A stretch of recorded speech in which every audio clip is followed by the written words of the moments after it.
David Train with you in a new set of wheels. I'm parked completely legally in a legal car park. Parking spots, engines off, we're in neutral gear, and I'm starting a new bit of discovery of the railways by both rail and by car. That's right. We're here in central China along what I call the Eurasian route, and this is known in China as the Continental Landmass Bridge or Luqiao Road or route, and on a motorway network it's known as Expressway G30. There's a branch of the G30 which connects to the European network, the European road network, as in one that goes right somewhere that's super familiar to me, Zurich, Switzerland. And I think it connects onto the A1 or the A3 or one of these motorways in Switzerland. And so a fair bit of miles to get there. I always love it when it's a manual shift. Anyway, shifting gears now. Why do this? Because in 2011, I believe, there was an article which said, could China build high speed from China, of course, to Europe and especially to London? And this was happening 2 years before the Belt and Road was even a thing. So I was like, why not? Because especially now these days, I'm based in central China, but always rushing to and from Beijing as well.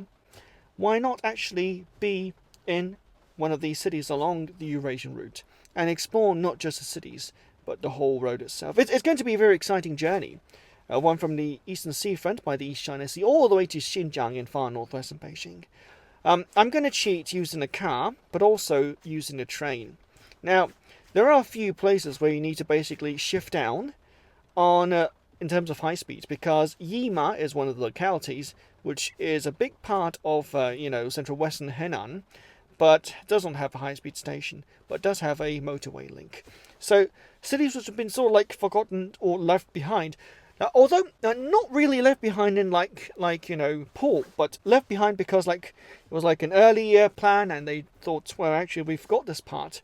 So those parts, old stations that don't have passenger services anymore, new stations which are very new. It's going to be the whole thing. It's going to be the whole big kahuna along the Eurasian route that I'll be taking a look at. And like I've said, I'm going to be doing this by car and by rail, of course. It's always been a thing, my end, of tracing these countries and territories along the route, and who knows, one of these days we might eventually go from Beijing South or Zhengzhou East or Xi'an North to Zurich main station. As climate change does actually, it's getting a little bit out of control, and so flights should not be our sole solution. What if we didn't want to go all the way to Europe, but say somewhere halfway, let's say Georgia or Kazakhstan? Do you have to fly, or can you take a railway train there instead? And I'm hoping, eventually to make this so that it's not just all about the Chinese end of the Belt and Road, the Silk Road, but also across all of the other European countries, the other countries in Central and Western Asia. The places that may not seem to be, as big or popular, say like London or New York, but the places which across the Eurasian landmass are there and certainly warrant discovery, like I said, either by rail or by road. It's going to be quite an exciting journey. I do welcome you on board as part of our first Rail and Road series. It's not going to be done in one episode for very obvious reasons. It's a huge landmass, huge country, huge countries.